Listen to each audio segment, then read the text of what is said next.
क्या अकबर ने 30,000 आम नागरिकों के कत्लेआम का आदेश दिया था, हाँ या ना? अभी पता चलेगा। कौन सा राजा है जो किसी की टेरिटरी में जाता है और कहता है सर प्लीज मुझे अपनी टेरिटरी दे दीजिए? क्या हिंदू राजाओं ने किसी राजा की टेरिटरी में जाके उसकी टेरिटरी लेने के लिए लूटपाट नहीं मचाई? पहले ही बॉल में सिक्सर। शिवाजी मुझे याद आते हैं। शिवाजी कर्नाटका में जब जो चिक्का राजा वुडेयार थे, अगेन हिंदू राजा, उनके खिलाफ जब कर्नाटक में उन्होंने अटैक किया श्रीरंगपट्टनम में, तो वो बाकायदा उनके बाखर में लिखा है कि आसपास की सारी जगहों को उन्होंने लूट लिया।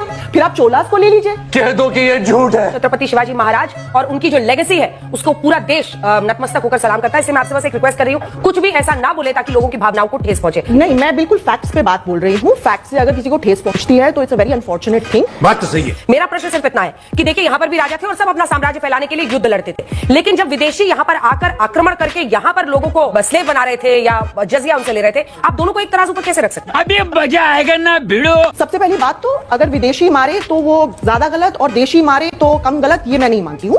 गजब बेइज्जती है। आप और मैं बिल्कुल विदेशी है। आर्यंस जो हैं वो 1500 BCE में ईरान से यहाँ, तो पूरा का पूरा India he at this particular moment, अपना आप डीएनए चेक करा लीजिए। 2019 में 2 स्टडीज हुई थी, सेल में और साइंस जर्नल में, जाके पढ़िए। वहां कहते हैं कि अप टू 30% जो डीएनए है वो आर्यन ठीक है, ओम जी को दिखा। बस हवा निकल गई। तो आप ये स्वीकार कर रही हैं कि अकबर ने 30,000 लोगों को मारने का आदेश दिया था? मैं ये स्वीकार और कर काफिर रही की हूँ, बात की थी। मैं ये स्वीकार कर रही हूँ कि कोई ऐसा राजा नहीं है जिसने इंडियन हिस्ट्री में कत्लेआम ना। हिस्टोरियनों के फैक्ट से क्यों भाग गए? अकबर के 45 इयर्स के रेन में आपको बस एक इंसिडेंट मिला और एक इंसिडेंट के बेसिस पे आपने डिस्कस कर दिया। मैं 15 इंसिडेंट ले आऊंगी चोलास के। अंजना जी दलाल दलाल ये तो लेने के देने पड़ गए।